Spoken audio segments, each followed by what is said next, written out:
মুরলির তারিখ 11 August 2024। Revise তারিখ 4 ফেব্রুয়ারি 2000 সন। মুরলির শিরোনাম সময় অনুসারে স্বরাজ্য অধিকারী হয়ে সমস্ত আধ্যাত্মিক সাধন তীব্রগতিতে কার্যে প্রয়োগ করো। আজ বাপদাদা স্বরাজ্য অধিকারী বাচ্চাদের রাজ্যসভা দেখছেন।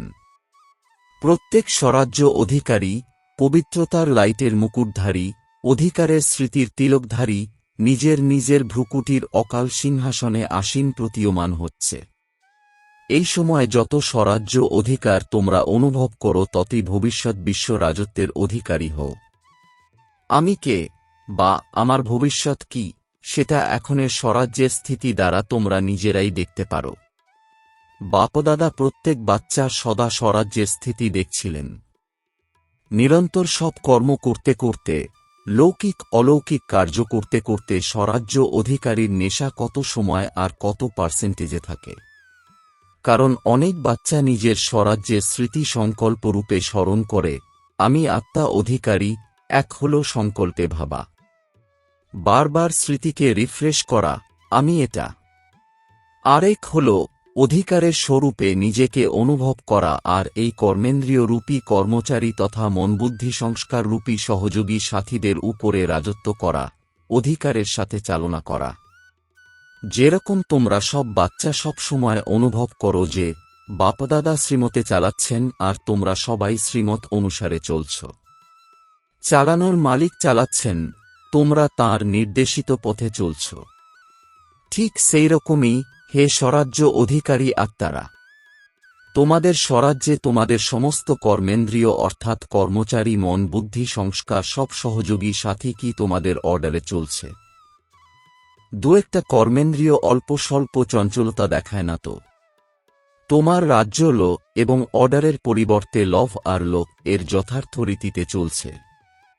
কি বুঝছ? চলছে নাকি একটু টালবাহানা করে? যখন বলছ যে আমার হাত, আমার সংস্কার, আমার বুদ্ধি, আমার মন, তো আমার উপরে আমির অধিকার আছে। নাকি কখনো আমার অধিকারী হয়ে যায়, কখনো আমি অধিকারী হয়ে যায়। হে স্বরাজ্য অধিকারী, সময় অনুসারে এখন সদা আর সহজভাবে অকাল তক্তাসীন হও, তবেই অন্য আত্মাদের বাবার দ্বারা জীবনমুক্তি আর মুক্তির অধিকার তীব্রগতিতে দেওয়াতে পারবে। সময়ের ডাক এখন তীব্রগতি এবং অন্তহীন। তোমরা শুধু ছোট একটা রিহার্সাল দেখেছ, শুনেছ। একই সঙ্গে অসীম নকশা দেখেছ তো না?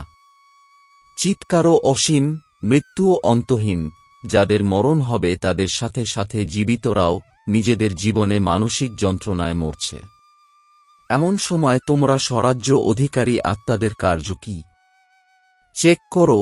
যেমন স্থূল সাধনের জন্য বলা হয়ে থাকে ভূমিকম্প এলে এটা করতে হবে, যদি তুফান আসে তবে এটা করতে হবে, আগুন লাগলে তবে এটা করতে হবে। কার্যত তোমরা সব শ্রেষ্ঠ আত্মার কাছে যে সাধন আছে, সর্বশক্তি, যোগের বল, স্নেহের চুম্বক, এই সব সাধন সময়ের জন্য প্রস্তুত আছে কি? সর্বশক্তি রয়েছে কি? কারো শান্তির শক্তি প্রয়োজন, কিন্তু তুমি যদি আর কোনো শক্তি দিয়ে দাও তবে সে সন্তুষ্ট হবে। যেমন কারো জল চাই আর তুমি তাকে 36 রকমের ভোজন দিয়ে দাও, তবে কি সে সন্তুষ্ট হবে? সুতরাং এভার রেডি হওয়া শুধু অশরীরী হওয়ার জন্য নয়, সে তো হতেই হবে। কিন্তু যে সাধন স্বরাজ্য অধিকারের অধিকারী দ্বারা প্রাপ্ত হয়েছে, পরমাত্ম উত্তরাধিকার হিসেবে প্রাপ্ত হয়েছে, সেসব অধিকার এভার রেডি আছে। এমন তো নয় যেমন সমাচারে শোনো যে মেশিনারি এই সময় প্রয়োজন, অথচ ফরেন থেকে আসার পর তা কার্যে প্রয়োগ করা হয়েছে। তাহলে সাধন তো এভার রেডি থাকল না, তাই না? সব সাধন সময়মতো কার্যে প্রয়োগ করতে পারেনি। কত লোকসান হয়ে গেছে। তো হে বিশ্বকল্যাণী, বিশ্বপরিবর্তক আত্মারা সমূহ সাধন এভার রেডি আছে কি? সর্বশক্তি তোমাদের অর্ডারে চলছে কি? অর্ডার করলে অর্থাৎ সংকল্প করলে নির্ণয় শক্তির, আর সাথে সাথে সেকেন্ডেরও কম সময়ে নির্ণয় শক্তি হাজির হয়ে বলল স্বরাজ্য অধিকারী হাজির।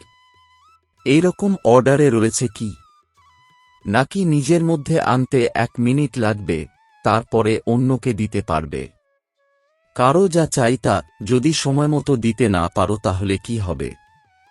তো সব বাচ্চার হৃদয়ে এই সংকল্প তো চলছেই, ভবিষ্যতে কি হওয়ার আছে আর কি করতে হবে। হওয়ার জন্য তো অনেক কিছু আছে। তোমাদের বলা হয়েছিল তো না যে এটা তো রিহার্সাল।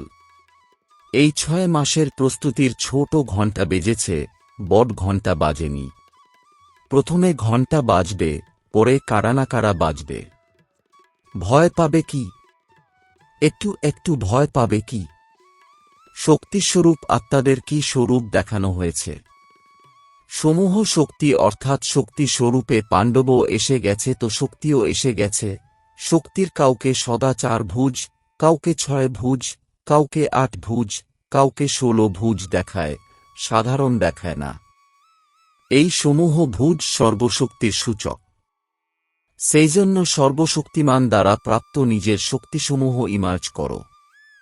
তার জন্য এটা ভেবো না যে সময় হলে ইমার্জ হয়ে যাবে, বরং সারাদিনে নিজের জন্য বিভিন্ন শক্তি ইউজ করে দেখো। সবচাইতে প্রথম অভ্যাস স্বরাজ্য অধিকার সারাদিনে কতদূর পর্যন্ত কার্যে প্রয়োগ হয়। আমি তো আত্মা মালিক এটা নয়। মালিক হয়ে অর্ডার করো আর চেক করো সব কর্মেন্দ্রিয় আমি রাজার লাভ আর লো অনুসারে চলে কি। অর্ডার করলে মনমনাভব আর মন চলে গেল নেগেটিভ আর ওয়েস্ট থটসে, তাহলে কি লাভ আর লোতে ছিল?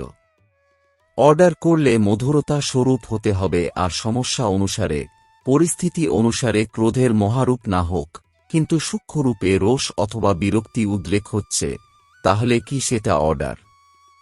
অর্ডারে হয়েছে কি? তুমি অর্ডার দিলে আমাকে নির্মাণ অর্থাৎ নিরহংকারী হতে হবে, কিন্তু বায়ুমণ্ডল অনুসারে তোমরা ভাবো কত সময় ধরে নিজেকে দমন করে চলব, কিছু তো দেখানো দরকার। আমাকেই দমে থাকতে হবে কি? আমাকেই মরতে হবে? আমাকেই বদলাতে হবে কি? এটা কি লাভ আর অর্ডার? সেই জন্য বিশ্বের প্রতি আর্তনাদকারী দুঃখী আত্মাদের প্রতি কৃপা করার আগে নিজের প্রতি কৃপা করো। নিজের অধিকার সামলাও। পরে গিয়ে তোমাদের চতুর্দিকে সাকাশ দেওয়ার, ভাইব্রেশন দেওয়ার, মনসা দ্বারা বায়ুমণ্ডল বানানোর অনেক কার্য করতে হবে। আগেও তোমাদের বলা হয়েছিল এখনো পর্যন্ত যারা যারা যে সেবার নিমিত্ত হয়েছে, খুব ভালো করেছ আর করবেও, কিন্তু এখন সময় অনুসারে তীব্রগতিতে আরও অসীম সেবার আবশ্যকতা আছে। তো এখন আগে প্রতিটা দিন চেক করো স্বরাজ্য অধিকার কতটা থেকেছে। আত্মা মালিক হয়ে যেন কর্মেন্দ্রিয়কে চালনা করে, যেন স্মৃতি স্বরূপ থাকে যে আমি মালিক, এই সাথীদের দ্বারা, সহযোগীদের দ্বারা কার্য করাচ্ছি। স্বরূপে যদি নেশা থাকে তবে এই সব কর্মেন্দ্রিয় আপনা থেকেই তোমাদের সামনে জি হাজির, জি হুজুর করবে। পরিশ্রম করতে হবে না। আজ ব্যর্থ সংকল্প মুছে ফেলো, আজ সংস্কারকে একেবারে নষ্ট করে দাও, আজ নির্ণয় শক্তিকে সুস্পষ্ট করো। এক মুহূর্তে সব কর্মেন্দ্রিয় এবং মন বুদ্ধি সংস্কার যা তোমরা চাও সেটাই করবে। এখন বলো বাবা চাই তো এটাই, কিন্তু এখনো এতটা হয়নি। তারপরেই আবার বলবে যা চাই তা হয়ে গেছে, সহজ। সুতরাং বুঝেছ কি করতে হবে। নিজের অধিকারের সফলতা কার্যে প্রয়োগ করো। অর্ডার করো সংস্কারকে। সংস্কার কেন তোমাকে অর্ডার করে? সংস্কার সম্পূর্ণভাবে নষ্ট হয় না কেন? বেঁধে আছে সংস্কার তোমার অর্ডারে। মালিক ভাব আনো। অন্যদের সেবা করার অনেক অনেক অনেক অনেক আবশ্যকতা আছে। এ তো কিছুই না, খুবই সংকটময় সময় আসার আছে। এমন সময় তোমরা উঠতি কলার দ্বারা পরিভ্রমণ করে থাকো। যারা শান্তি চায়, যারা খুশি চায়, যারা সন্তুষ্টতা চায়, ফরিস্তা রূপে সাকাশ দেওয়ার জন্য পরিক্রমণ করবে আর তারা তা অনুভব করবে। যেমন এখন অনুভব করে, তাই না? জল পেয়েছে আর তাদের তেষ্টা অনেক মিটে গেছে। খাবার পেয়েছে, টেন্ট পেয়েছে, সহায়তা পেয়েছে। তারা এমন অনুভব করবে ফরিস্তাদের থেকে শান্তি পেয়েছে, শক্তি পেয়েছে, খুশি পেয়েছে। এভাবে অন্তবাহক অর্থাৎ তোমাদের অন্তিম স্থিতি, পাওয়ারফুল স্থিতি তোমাদের অন্তিম বাহন হবে। আর চক্রভ্রমণ করতে করতে সবাইকে শক্তি দেবে, স্বাচ্ছন্দ্য দেবে।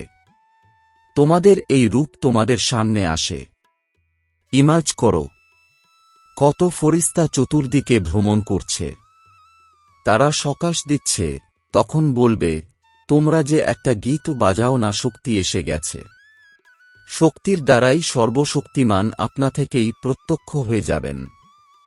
শুনলে, যা এখনো পর্যন্ত করেছ এবং যা কিছু হয়েছে তা সময় অনুসারে সবচাইতে ভালো হয়েছে। এর পরেও আরও ভালো থেকে ভালো হওয়ার আছে। আচ্ছা, ঘাবড়ে যাওনি তো না? সমাচার শুনে দেখে ঘাবড়ে গেছ? এটা তো কিছু না। তোমাদের কাছে সব কিছু আছে আর এটা কিছুই না। কিন্তু তবুও তারা তোমাদের ভাই বোন, সেই জন্য তাদের সেবা করাও ভালো।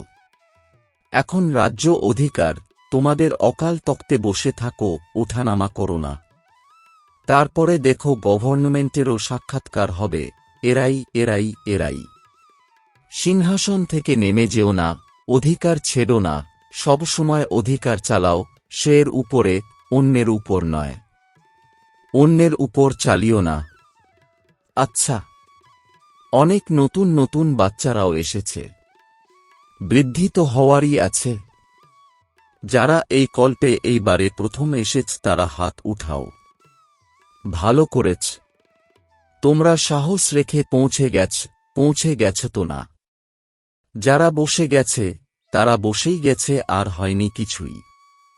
সাহস অতি আবশ্যক। যে কোনো কার্যে যদি তোমাদের সাহস থাকে তবে বুঝে নিও যে তোমরা সফল হবে। সাহস কম, সফলতা কম। সেই জন্য সাহস রাখো আর নির্ভীক হও। ভয় পেজো না যে এটা কি হচ্ছে। কেউ মরে যাচ্ছে, তাহলে সে মরে যাচ্ছে আর ভয় হচ্ছে তোমার। নির্ভীক থাকো। তাকে শান্তির সহযোগ দেওয়া সেটা ভালো, সেই আত্মাকে সহৃদয় ভাবনা দ্বারা সহযোগ দাও, ভয় পেও না। ভয় সবচাইতে বড়র মধ্যে বড় ভূত। অন্যান্য ভূত সরানো যেতে পারে, কিন্তু ভয়ের ভূত সরানো খুব কঠিন। যে কোনো বিষয়ের ভয় হতে পারে, শুধু কারো মৃত্যুর ভয় নয়, অনেক বিষয়ের ভয় হয়। অনেক ধরনের ভয় আছে, এমনকি তোমাদের দুর্বলতার কারণেও ভয় হয়। সেসব থেকে নির্ভীক হওয়ার যে সাধন আছে তা হল সদা নির্মল হৃদয়, অকপট হৃদয় থাকা, তাহলে ভয় কখনো আসবে না। অবশ্যই মনে কোনো বিষয় সমাহিত থাকে যা থেকে ভয় হয়। নির্মল হৃদয়, অকপট হৃদয় আছে তো প্রভু প্রসন্ন এবং সকলেই প্রসন্ন হয়। আচ্ছা, আগত নতুন নতুন বাচ্চাদের নবজীবনে পরমাত্মভাগ্য প্রাপ্ত করার অভিনন্দন। আচ্ছা, ফরেনের থেকেও অনেক এসেছে। ফরেন গ্রুপ হাত তোলো। 700-র কাছাকাছি এসেছে, স্বাগত। ওয়েলকাম। মহারাষ্ট্র, অন্ধ্রপ্রদেশের সেবা। যারা মহারাষ্ট্র থেকে এসেছ তারা হাত তোলো। 4000 এসেছে, তো 4000কে 4 পদমবার অভিনন্দন। ভালো করেছ। সব গ্রুপের নিজের নিজের সেবার শোভা রয়েছে। কেননা সেবার আগে তো পরিবারের কাছাকাছি আসার চান্স প্রাপ্ত হয় তোমাদের। চান্স প্রাপ্ত হয়, তাই না? নয়তো কে জিজ্ঞাসা করবে এরা মহারাষ্ট্র নাকি অন্ধ্র। কিন্তু বিশেষ সেবার চান্স প্রাপ্ত করায় পরিবারের দাদিদের দাদাদের সামনে আসো। আর খুশিও হয়। কেন খুশি হয়? কারণ দেখো সেন্টারে সেবা করো কতজনের। ঠিক আছে, বজোর 50-100 জনের। আর এখানে যখন সেবা করো তো হাজার হাজারের সেবা করো, এবং হাজার হাজারের সেবার রিটার্নে সবার আশীর্বাদ যে প্রাপ্ত হয়, তাই না? খুব ভালো সেবা করেছ, খুব ভালো সেবা করেছ। এই আশীর্বাদ নির্গত হয়। সেই আশীর্বাদ এক তো বর্তমান সময়ে খুশি প্রাপ্ত করায়, আর আরেক হল জমাও হয়। ডবল লাভ। সেই জন্য যারা সেবা করেছ তারা সেবার মেওয়া খুশিও লাভ করেছ, এবং সঞ্চয়ের খাতাও জমা হয়েছে। ডবল লাভ হয়ে গেল, তাই না? এখন সব জোনের মেজরিটিরাই ভালো শিখেও গেছে, অভ্যাস হয়ে গেছে। ভালো করেছ, অভিনন্দন। 100 কুমারীর সমর্পণ, ভালো। 100 কুমারী ওঠো। সবাই দেখো। যেখানেই টিভি আছে সেখানেই দেখাও। এটা ভালো, কার্যত তোমরা সমর্পণ তো করেছি, কিন্তু সমর্পণের পাক্কা স্ট্যাম্প লাগতে হবে। এটা অলমাইটি গভর্নমেন্টের স্ট্যাম্প, মুছতে পারা যাবে না। পাক্কা তো না? পাক্কা? পাক্কা তো?